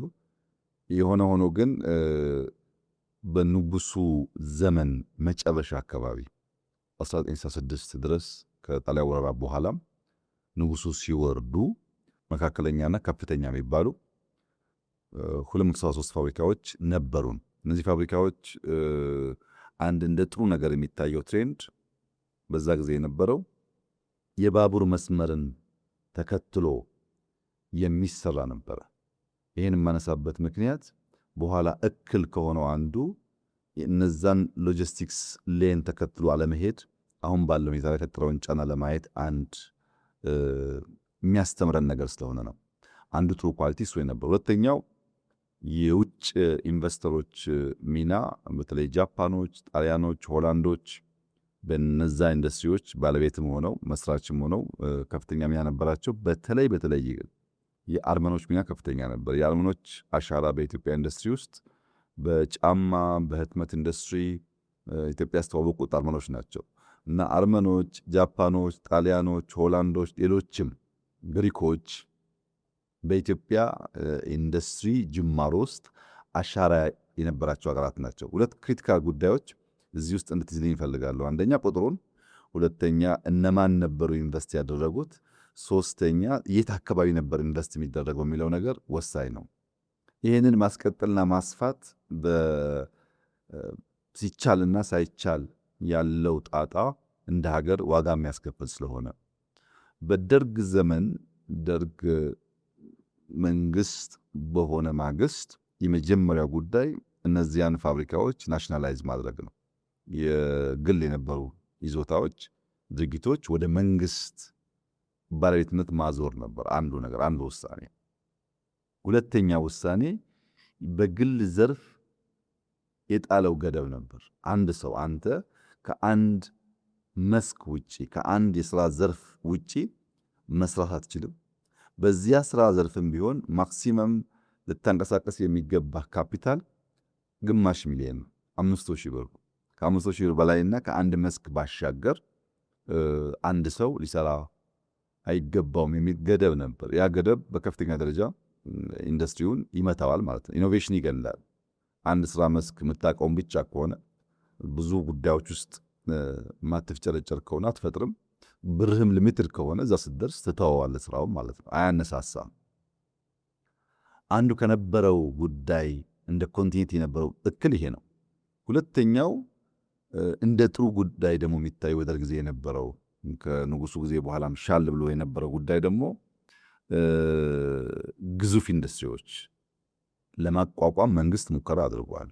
ለምሳሌ አቃቂ መለዋወጫን ብትወስድ፣ የናዝሬት ትራክተርን ብትወስድ፣ በሆመቾ ቢሾፍቱ የነበሩ ሚሊተሪ ኢንዱስትሪዎችን ብትወስድ ሄቪ ኢንዱስትሪ የሚባሉ ተለቅ ተለቅ ያሉ በግብርናውም በሚሊተሪውም የኢትዮጵያን ቁመና ሊያሻሽሉ የሚችሉ ናቸው። እነዚህ ላይ ለሚሰራ ስራ በጣም ጥሩ ነው። የቅድሙ ገደቡና የሰውን የስራ መስክ ሊሚት ማድረጉ የራሱ ኔጌቲቭ ተጽዕኖ እንደነበረው ሁሉ ትላልቅ ኢንዱስትሪ ለመሞከር ደግሞ የተደረገው ነገር እርሾ ሆኖ ሊያገለግል የሚችል ተብሎ ሊወሰድ ይችላል። በደርግ ጊዜ የነበሩን ኢንዱስትሪዎች እነዛ ኢንዱስትሪዎች በድምሩ 60 ሺህ ገደማ በፋብሪካ ውስጥ የሚሰሩ ሰራተኞች ነበሩ። 60 ሺህ ለስንት ሚሊዮን ህዝብ ነው? ከ25 እስከ 30 ለሚጠጋ ሚሊዮን ህዝብ 60 ሺህ ገደማ የፋብሪካ ሰራተኞች ነበሩ። ያን የነበረው አይዲዮሎጂ ምንድን ነው?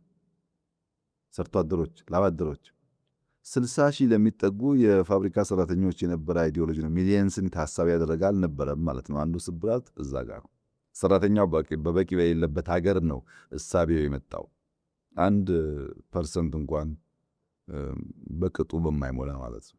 ፋብሪካን እንደ ቢዝነስ፣ ፋብሪካን እንደ ሙያ ከመምራት ደግሞ የፓርቲ ኮሚቴ የሚባል አለ፣ በፋብሪካዎች ጉዳይ ላይ ውሳኔ የሚያሳድር። ይህም የራሱ ተጽዕኖ ነበረው። በሙያ በገንዘብ በእውቀት በንግድ እሳቤ እንዳይመራ ከማድረግ አንጻር ማለት ነው። አይዲዮሎጂውም ችግር አለበት፣ በፖለቲካ አመራቱም ችግር አለበት፣ ገደቡም ችግር አለበት። ሄቪ ኢንዱስትሪ የነበረው ሙከራ ደግሞ ጥሩ ነው። ቅድም እነማን ናቸው ያልኩ ሀገራት? እነ ግሪክ፣ እነ ጃፓን፣ እነ ጣሊያን ናቸው አይደለም? በደርግ ጊዜ ደግሞ የነበሩት አብዛኛዎቹ ሶቪየት ህብረት፣ ቼኮስሎቫኪያ፣ ምስራቅ ጀርመን ነበሩ። ሀገራት ተቀየሩ፣ እሳቤ ተቀየረ ማለት ኮንቲኒቲ ጠፋ። ወደ ኢህአደግ ዘመን ስንመጣ የመጀመሪያዎቹ 10-12 ዓመታት በኢህአደግ ዘመን የባከኑ ዘመናት ናቸው። ከ83 እስከ 94-5 ድረስ ብዙም ኢንዱስትሪ ላይ ይህ ነው የሚባል ስራ አልተሰራም። በዛ ጊዜ የነበረው ስራ ደርግ የነበረውን የ5,000 ገደብ ወይም የአንድ ሰው ገደብ ማንሳት፣ ያን የነበሩ ገደቦች ማንሳት ላይ በህግ ደረጃ የተሰሩ ስራዎች አሉ። ነገር ግን የመጀመሪያው የኢንዱስትሪ ልማት ስትራቴጂ ኢህአደግ ያወጣው 1995 ነው። 83 ስልጣን ይዞ ከ12 ዓመት በኋላ ማለት ነው።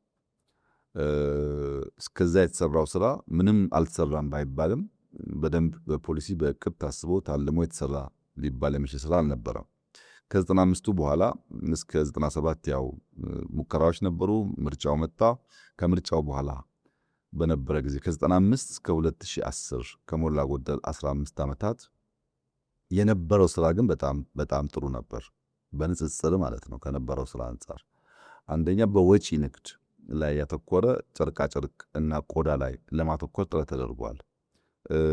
ለግል ባለሀብቶች መጠነኛም ቢሆን ድጋፍ ለማድረግ የኢንዱስትሪ ፓርኮች ቁጥራቸው ውስጥም ቢሆንም ለመስራት ተሞክሯል።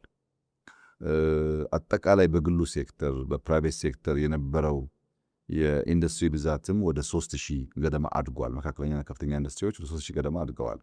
በዚህ ጊዜ ደግሞ ምን መጣ ያልከኝ እንደሆነ ቱርኮች፣ ቻይናዎች፣ ህንዶች አዳዲስ ሀገራት መምጣት ጀመሩ። በሶስቱም ጊዜ የምታያቸው ሂደቶች ኮንቲኒቲ ማጣት ነው። አንደኛው ይጀምራል፣ ሙከራዎች አሉ። ያ ሙከራ ግን አንደኛው ሲመጣ ኮምፕሊትሊ ያፈርሰዋል። ለዚህ ነው መደመር ያስፈልጋል። ወደኋላ ስንመለስ ጎጂ ነገሮች አርመን ጠቃሚውን ግን አስፍተን መሄድ አለብን የሚል አቋም የያዝንበት ዋናው ምክንያት እኔ እሰራለሁ፣ አንተ ታፈርሳለህ፣ አንተ ትሰራለህ፣ ያፈርሳለሁ። በዚህ መንገድ አገር ሊገነባ ስለማይችል ነው። ከፍተኛ ማነቆ የነበሩ ጉዳዮች ምንድን ናቸው? በዚህ ጊዜ ያልከኝ እንደሆነ አንደኛ የዶላር እጥረት ነው። ኢንዱስትሪን አስበን የገንዘብ ገበያው ግን ለዛ ምቹ አልነበረም። ሁለተኛው ሎጂስቲክስ ነው። ትራንስፖርት ከሌሎች ሀገራት 2-3 እጥፍ ውድ ነው። በቂ መንገድ የለም፣ ሃይዌይ የለም፣ ፖርት የለም። እነዚህ ሁሉ በከፍተኛ ደረጃ ይጎታል ኢንዱስትሪውን። ሶስተኛው ግን ትስስር ነው። እነዛ የቆጠርኩልህ ፋብሪካዎች 90% ሜይን ግብአታቸው ኢንፑት የሚያገኙት ከውጭ ነው። ጨርቃጨርቅም ቢሆን በሀገሬ ጥጣለ በሚል አለ የሚንተራሰው፣ ቢራም ቢሆን ገብስ አልባ ለሚንተራሰው አብዛኛው ከውጭ ይመጣል፣ ወደ ውጭ ተመልሶ ይወጣል። በዚህ ምክንያት ትስስር ማነስ ማጋጠሙ፣ የኮንቲኒቲ ችግር፣ አንዱ የጀመረውን አንደኛው ማስቀጠል አለመቻሉ፣ የፖሊሲ ለውጦች ደግሞ ባለመደረጋቸው በድምሩ ሲታይ በርከት ያለ ጥረት ቢደረግም መዋቅራዊ ሽግግር ሊያመጣ አልቻለም ኢንዱስትሪ። በኃይለሥላሴም ከፍተኛ ሙከራዎች ነበሩ፣ በደርግም ነበር፣ በኢህአዴግም ጊዜ ነበር። እነዚህ ግን መዋቅራዊ ለውጥ ያላመጡት አንዱ በአንደኛው ላይ እየደመረ የአንደኛውን ሳያፈስ የመቀጠል ትሬንዱ ውስን ልምምድ ስለነበረ የመጣ ችግር ነው። እንግዲህ እነዚህ ክፍተቶች ካሉ እርሱ የሚመሩት መንግስት አዲስ በሆነ ፖሊሲ መጥቷል። ምንድን ነው አዲሱ ነገር? ያለፉትን ድክመቶች፣ ጉድለቶች በምን አይነት መንገድ ነው እየተሸፈኑ እየተሞሉ ያሉት? ወሳኝ ጥያቄ ነው። ይህም ጥያቄ ከለውጡ በኋላ የነበረው ነገር መጀመሪያ እነዚያ ነገሮች በቅጡ መረዳትን፣ ምን ሞከሩ፣ ምን ተሳካላቸው፣ ምን አልተሳካላቸውም፣ ዋናው ችግር ምንድን ነው የሚለው መለየት ነው።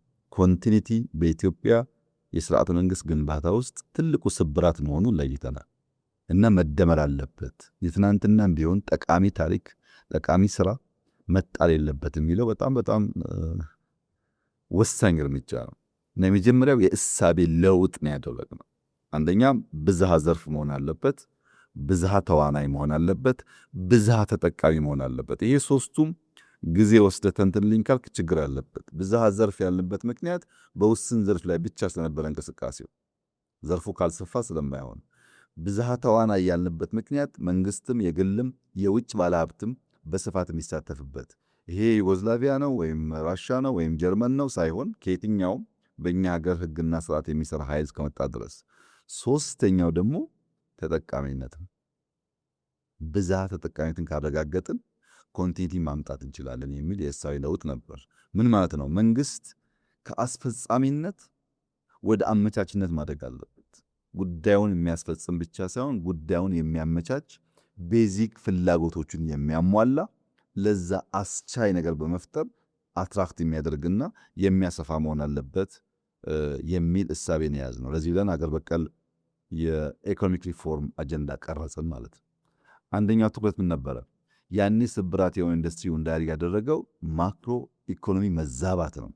በብዙ መንገድ በብዙ ምሳሌ ላብራራል እችላለሁ። ይሄ የማክሮ ኢኮኖሚ መዛባት ኢንቨስተሮች ደፍረው የውጭ ምንዛሪ አገራችን እንዳያፈሱ ይዟቸዋል።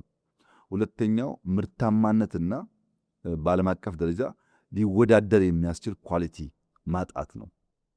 ሶስተኛው ከሀገራዊ ኢንዱስትሪዎች ጋር ትስስር በማጣት የሚመጣው ኢንዱስትሪ ግብአቱም የሚሸጠውም ሌላ ቦታ ስለሆነ ለሎካል ኢንዱስትሪ ያለው የማስተማርም የእውቀት ሽግግር የማረጋገጥ ሁኔታም በጣም ውስን በመሆኑ ነው።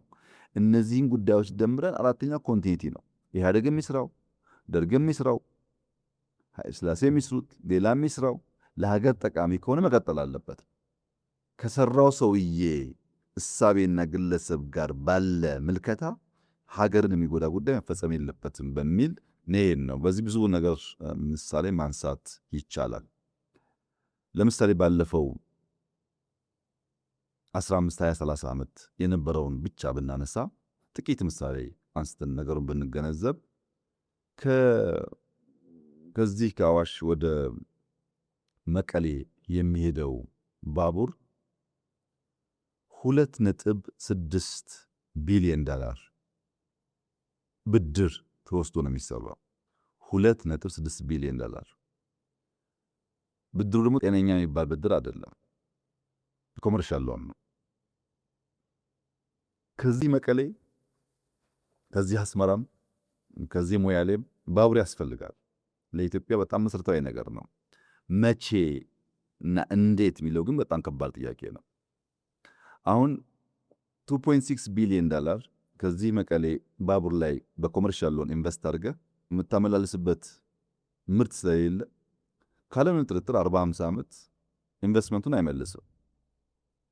ዕዳ አይከፍልም፣ ኢንቨስትመንት አይመልስም።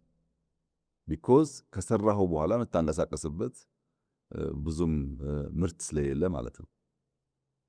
በሌላ መንገድ አሁን እኛ ከዳንጎቴ ጋር የማዳበሪያ ፋብሪካ ይሰራን በ40 ወራት እናደርሳለን ብለን ይህን ቃላችንን ሲደርስ የምናየው ጉዳይ ሆኖ ማለት ነው። ምን እያደረግን እንዳለን ስለምናቅ ይሄ ማዳበሪያ ፋብሪካ አጠቃላይ ወጪው $2.5 ቢሊዮን፣ ያኛው 2.6 ነው። ይሄ 2.5 ነው። 2.5 መሆኑ ብቻ ሳይሆን አሁን ኢትዮጵያ የምትጠቀምበትን የማዳበሪያ ፍጆታ ከእጥፍ በላይ ያመርታል። አሁን ዛሬ የምንጠቀምበትን ከእጥፍ በላይ ያመርታል። የዛሬ 2 ዓመት ተኩል ቢበዛ 3 ዓመት ፋብሪካው ሰርቪስ ይሰጣል። ከዛ በኋላ በ4 5 6 7 ዓመታት ካለምንም ጥርጥር ኢንቨስትመንቱን ይመልሳል። ካለምንም ጥርጥር ያን 2.6 ቢሊዮን ዶላር ማዳበሪያ ላይ አውለን ቢሆን ኖሮ በ4 5 ዓመታት ገንዘቡን ሲመልስ በዚያ ገንዘብ ባቡሩን ልንሰራው እንችል ነበር። ይሄኛው ግን አፍሰን ብሩን 40 50 ዓመት ስለማይመልስ ኢንፍራስትራክቸሩ ቢኖርም ምንጭንበት እናጓጉዙበት ነገር ምርቱ ስለሌለ እንደ ሀገር ስትወስደው አክሳሪ ኢንቨስትመንት። ሁለተኛ የተጀመሩ ኢንዱስትሪያል ፓርኮችን እንውሰድ። የኢንዱስትሪያል ፓርኮች በብድር 1.6 ቢሊዮን ዶላር ነው የተወሰደባቸው። 1.6 ቢሊዮን ዶላር ምን ለማድረግ? ሪል ስቴት ለመስራት፣ ሼድ ለመስራት፣ ቤት ለመስራት። ኢንዱስትሪያል ፓርክ አንድ ሰርተህ በደንብ ውጤታማ ሲሆን 2 3 ማለት ትችላለህ። አት ታይም 10 ሰራለሁ ብለህ 1.6 ቢሊዮን ተበድረህ 10 ቦታ በትነህ ቆርቆሮ ብትጠፈጥፍ ዋጋ የለውም። የኢንዱስትሪ ጽንሰ ሐሳብ አያሟላለህ። ቅድም ምን ብያለሁ? ባለስላሴ ጊዜ የባቡር ሀዲድ ተከትሎ ብያለሁ። የኛው ግን እንደዛ አይደለም ባህሪው። አንዱ ሐዋሳ፣ አንዱ መቀሌ፣ አንዱ ባህር ዳር፣ አንዱ ጅማ ምናምን ማዳረስ ነው የነበረው። ምን ተሰራ? ሼድ። በምን? በብድር። ምን ያክል ገንዘብ? 1.6 ቢሊዮን ዶላር። የኢትዮጵያ ጋዝ አሁን የምትሰራው ፌዝ 1 እና ፌዝ 2 ጋዝ በዚህ በሚያክል ገንዘብ ሊወጣ ይችላል። ፌዝ 1 ፌዝ 2 ኢትዮጵያ በዛ ጊዜ ጋዝ አውጥታ ቢሆን ኖሮ፣ ኢትዮጵያ በዛ ጊዜ ማዳበሪያውን ሰርታ ቢሆን ኖሮ ዛሬ ምን ትሆን ነበር የሚለውን ለአንተ ግምት ተው። ፕሮፐር ኢንቨስትመንት ፕሮፐር ታይም ላይ አድርገን ቢሆን ኖሮ እዳም ቢሆን በብድርም ቢሆን ማለት ዛሬ ጥቅም ነበረው። ስኳር ላንሳለን። ስኳር ለኢትዮጵያ አስፈላጊ ነገር። ኢትዮጵያ ለረዥም ዓመታት ከንጉሱ ጊዜ ጀምራ ከሆላንዶች ጋር የሰራችበት ልምድ ያላት ኤሪያ ነው። ስኳር መስፋት አለበት፣ ምን ጥያቄ የለውም። ግን እነ ፍንጫ፣ ወንጪ፣ መተሃራን የወሰድክ እንደሆነ በኢህአደግ ዘመን ስኳር እናስፋፋ ሳይባል ራሳቸውን የቻሉ ፋብሪካዎች ደሞዝ ከፍለው ትርፍ አመጥተው የሚንቀሳቀሱ ነበሩ። በኋላ ልክ እንደ ኢንዱስትሪያል ፓርኩ እዛም ስኳር ፋብሪካ በየክልሉ እናቋቁም ሲባል አንዳንዶች ፋብሪካዎች ራሳቸውን ችሎ መቆም ስለማይችሉ የፋብሪካ ቁመናቸውን አጡና እንደ አንድ ኩባንያ ኮርፖሬሽን ሆኑ። ፍንጫዋ ከሚያገኘው ትርፍ፣ ወንጂ ከሚያገኘው ትርፍ ወደ ሌሎች ፋብሪካዎች እንዲሄድ ተደርጎ ማለት ነው። እኛ ስንመጣ ሁሉም ፋብሪካዎች ሞተዋል። ለምሳሌ ወንጂ ሰራተኛ በጣም ቀንሶ፣ ማረስ አቁሞ፣ ምርት ቀንሶ የራሱን ደሞዝ እየከፈለ መቀጠል አልቻለም። ለምንድነው? ድሮ ይችል ነበር፣ ውጤታማ ካውንት ጋር መርጅ ስለተደረገ ማለት ነው። ከመጣን በኋላ ግን ቅድም ካባልኩ ኮንቲኒቲ ለምሳሌ ኦሞ 2 እና 3 ኩራስ ጨርሰናል፣ በለስ ጨርሰናል። ፍንጫዋን መልሰን በሪፎርም ራሱ እንዲችል መተሃራን ወንጂን አድርገናል። አሁን ትርፋማ ሆነው ማምረት ማረስ ጀምረዋል። ያልደረስንባቸው አሉ። ለምን? በጣም ሰፊ ስለሆነ በመቶ ሺዎች የሚቆጠር ሄክታር መሬት ላይ የሚታረስ ነገር ነው። ቀላል ነገር አይደለም። ኢሪጌሽኑ አለ፣ ግድቡ አለ፣ ፋብሪካው አለ፣ ልምዱ አለ፣ ሰው ኃይሉ አለ፣ ዩኔሚት። በዚህ ምክንያት ሁሉንም ነገር ማዳረስ አይቻልም። ግን 5ቱን ሰርተን ውጤታማ ስንሆን ሌላ 5 ጨምረን ቢሆንስ ብላ ያሰብክ እንደሆነ ምን ያክል ትርፋማ እንደሚያደርገን እንደ ሀገር መገንዘብ አያስቸግርም። ለምሳሌ የሐዋሳ ኢንዱስትሪያል ፓርክ ከተሰራ በኋላ ከሞጆ ሐዋሳ ቶል ሮድ ተሰርቷል። ሃይዌይ የተሰራ ነው፣ አላለቀም። በብድር ነው። 700+ ሚሊዮን ዶላር የፈጀ ሀብት ነው። ከሞጆ ሐዋሳ 200 ፕላስ የሚሆን ኪሎ ሜትር። አሁን ዝም ብለህ በሌማን እንደ መንግስት እንደ ግለሰብ ነው ማወራ። ከሞጆ ሐዋሳም ከሐዋሳ ሞያሌም ከሐዋሳ ሶዶም ከሐዋሳ አርባ ምንጭም ያስፈልጋል መንገድ፣ ጥያቄ የለውም። በቂ መንገድ የለንም። ግን ከሞጆ ሐዋሳ የሰራነውን ሃይዌይ ከአዳማ አዋሽ ሰርተን ቢሆን ኖሮ አሁን ከአዳማ አዋሽ የምንሰራውን ከአዋሽ መይሶ አድርገ ነው ቢሆን ከዚህ ድሬዳዋ ከዚህ ጅቡቲ ሃይዌይ ቢገናኝ ኖሮ ለኢትዮጵያ ኢኮኖሚ ምን ማለት እንደሆነ አስበው። 700 ሚሊዮን ዶላር በብድር በእኛ አይደለም፣ በብድር ከሞጆ ሐዋሳ የሰራነው ሃይዌይ ለሚቀጥሉት 30-40 ዓመታት ዕዳው መመለስ አይችልም። ወደ ጅቡቲ ሆኖ ቢሆንሳ በቀኝም በግራም በሚታይም በማይታይም መንገድ ምንም ጥርጥር የለውም ኢኮኖሚያችን ኢምፓክት ያደርጋል። እዛ ኢንቨስት አድርገን ብሩን ካገኘን በኋላ ወደ ሐዋሳም ወደ ሌላም ቦታ ብናደርገው ችግር የለውም። ስራው አይደለም ችግሩ፣ በብድር መሆኑና የምንመርጣቸው ቦታዎች ሪተርን ኦን ኢንቨስትመንት ላይ በጣም አክሳሪ በመሆናቸው ምክንያት ከፍተኛ የሆነ ዕዳ ኢትዮጵያ እንድትሸከምና የማክሮ ኢኮኖሚክ ኢምባላንስ እንዲፈጠር አድርጓል። ኢንቨስትመንቱ ሳይሆን ሮንግ ቦታ በመሆኑ ራሱን ማከም ባለመቻሉ። ለምሳሌ ዩኒቨርሲቲዎች አካባቢ ስታዲየም ላንሳል። በመጀመሪያ ዩኒቨርሲቲዎች ራሳቸው ዩኒቨርሲቲን ልክ እንደ ሃይ ስኩል በየዞኑ መበተን ቅድም እንዳልኩ አዝማሚያን ትሬንድን ካለማየት ካለማጥናት የሚመጣ ችግር ነው። ዩኒቨርሲቲ ምንም ጥርጥር የለውም የዛሬ 30-40 ዓመት ሟቾች ናቸው። የዛሬ 30-40 ዓመት ዩኒቨርሲቲ የሚሰለፍ ሰው አታገኝም። ዩኒቨርሲቲ 4 ዓመት 5 ዓመት የምትማረውን ትምህርት በ6 ወር በ3 ወር ቤት መማር ትችላለህ። ምንም ጥርጥር የለውም። የትሬንዱ እንደሱ የሚያሳየው 4.0 የሚያሳየው እንደዛ ነው። ያም ሆኖ ግን ውስን በጣም ሃይ ኳሊቲ ያላቸው ዩኒቨርሲቲዎች ያስፈልጋሉ። ለምርምር ለቤዚክስም ለአፕላይድም ሪሰርች ያስፈልጋሉ። በየዞኑ የሚረጭ ግን መሆን የለበትም። በየዞኑ ኮንዶሚኒየም መበተን መሆን ግን የለበትም። አሁን ዩኒቨርሲቲዎች ኢንቨስቲጌት ብታደርጉ 1000-2000 ተማሪ መቀበል የሚችል ባዶ ኮንዶሚኒየም ታገኛለህ። ባዶ ኮንዶሚኒየም ደግሞ የተሰራበት እንትንም ቺፕ ስለሆነ የሚቀጥልም ይፈራሽ ማለት ነው። ራሱ ዩኒቨርሲቲው እሳዊ ችግር አለበት። ዩኒቨርሲቲ የገነባ ነው ግን በቂ መዋለ ሕጻናት ያለበት ሀገር ሆኖ ቢሆን ኖሮ ችግር አልነበረው። በመንግስት የተገነባ 10 መዋለ ሕጻናት አልነበረም ኢትዮጵያ ውስጥ 10። አንደኛው ዩኒቨርሲቲ ብትሆን ኖሮ በኢትዮጵያ ደረጃ ከበቂ በላይ መዋለ ሕጻናት መገንባት ይችላል። ቢኮዝ ቢሊየን ስለሆነ የሚወጣባቸው። እኛ ስትገነባን መዋለ ሕጻናት ከ34,000 በላይ ገንብተናል አሁን ባለፉት 6-7 ዓመታት። ለምን? ዋናው ትምህርት የሚያስፈልገው ኤርሊ ቻይልድሁድ ኤጁኬሽን ስለሆነ ታች ነው የሚያስፈልገው። ላይውስ ቤዚኩን ነገር ያወቀ ሰው ከኤአይ ሊማር ይችላል። ቤዚኩን ያላወቀ ሰው ብታስገባውም ትርጉም የለውም። ለምንድን ነው መንግስት ዩኒቨርሲቲን እንደ ሃይ ስኩል ከሚበትን መጀመሪያ መዋለ ሕጻናት ቀጥሎ ኤሌመንታሪ ቀጥሎ ሃይ ስኩል ቢያስፋፋና ውስን ሃይ ኳሊቲ ያላቸው ዩኒቨርሲቲዎች ቢሆኑ ኖሮ ምን ያክል ትርፋማ እንደሚያደርገን እንግዲህ ገምት አንተ ራስህ። ኤሌመንታሪ አሁንም ገና በጣም ብዙ ይቀረናል። ሃይ ስኩል አሁንም ገና በጣም ብዙ ይቀረናል። አንዱ የሪሶርስን አሎኬት የምናደርግባቸው ቦታዎች ችግር ደግሞ በዛ ላይ እንደ ቅርጫ ነው፣ ማዳረስ ነው። ከዩኒቨርሲቲ ጋር ተያይዞ የመጣው አደገኛ በሽታ ግን ስታዲየም። ለምሳሌ ሐዋሳ ላንሳለህ። የሐዋሳ ከተማ ስታዲየም ብሎ የሆነ አጥራጥሯል። የሐዋሳ ዩኒቨርሲቲ ስታዲየም ብሎ የሆነ አጥራጥሯል። ሁለቱም ስታዲየሞች በካፍ ስታንዳርድ አያሟሉ። አንድ ከተማ ውስጥ 5 ኪሎ ሜትር በማይሞላ ርቀት ውስጥ 2 ስታዲየሞች አሉን። ሁለቱም ግን ለካፍ ስታንዳርድ አያሟሉ። ሁለቱን ጨፍልቀን ቢሆን ግን አንድ ደንበኛ ስታዲየም በዓለም አቀፍ ስታንዳርድ ተቀባይነት ያለው ብንገነባ ኖሮ ሐዋሳን የመሰለ ውብ ከተማ ብዙ የአፍሪካ ክለቦች ሊጫወቱበት ይችሉ ነበር። ስታዲየሙ አለ፣ ገንዘቡ ፈሷል፣ ነገር ግን ስታንዳርድ አያሟላ። ይሄ የሐዋሳ ችግር አለ። ጅማም ሲሚላር ችግር አለ። በየቦታው ይሄ ችግር አለ። ዩኒቨርሲቲ የራሱን ይገነባል፣ ከተማ የራሱን ይገነባል። ሁለቱም ግን ስታንዳርድ አያሟሉ። ዩኒቨርሲቲ ብቻ አይደለም ባይዘው ሆስፒታል አርባ ምንጭ 1000 አልጋ የሚይዝ ሆስፒታል፣ ጅማ 1000 አልጋ የሚይዝ ሆስፒታል፣ ሐረር 1000 አልጋ የሚይዝ ሆስፒታል ብሎ ኮንዶሚኒየም ይገነባል። አሁን ሐረር ብትሄድ ቆሟል። 1000 አልጋ ስትገነባ ስንት ሩሙ ነው ኦክሲጂን ያለው መሆን ያለበት?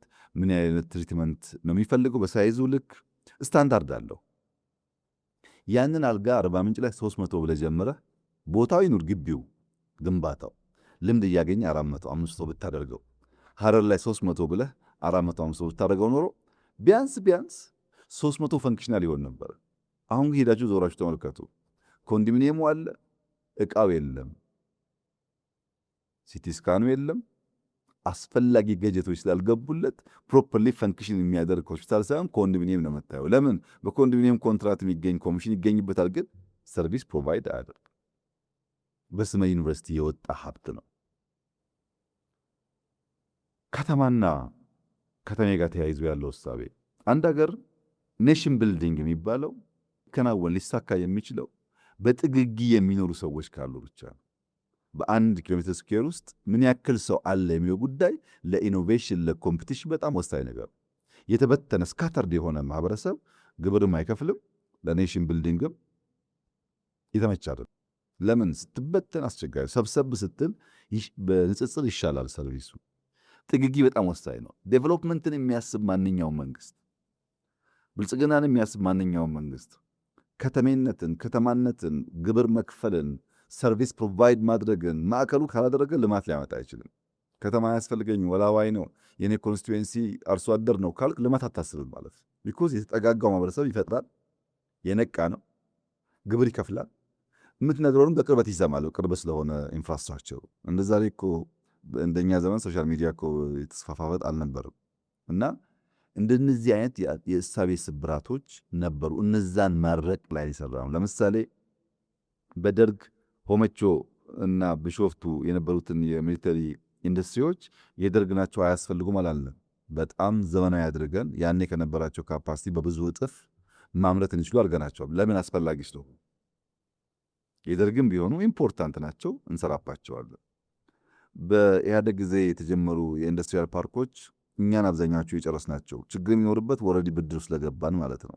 ስኳር ፋብሪካዎች እንዳልኩ ከግማሽ በላዩን ፈንክሽናል አድርገናል።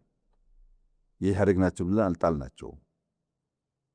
አንዳንዶቹን ደግሞ ሪዳይሬክት የምናደርጋቸው ይኖራል። ከሪተርን ኦን ኢንቨስትመንት ከአጭር ጊዜ አንጻር አዋጭ ደግሞ ካልሆነ ሪዳይሬክት ይደረጋል ሪሶርሱ ማለት ነው። በዚህ መንገድ ከትናንትናው ጠቃሚ የሆኑ ጉዳዮችን በመውሰድ ባለማጣጣል ኮንቲኒቲ ማረጋገጥ ነው። ለምሳሌ የእኛ ዘመን ኢንቨስትመንት ከራሻ ኢንቨስተር አለን፣ ከቻይና ኢንቨስተር አለን፣ ከቱርክ ኢንቨስተር አለን፣ ከጣሊያን ኢንቨስተር አለን።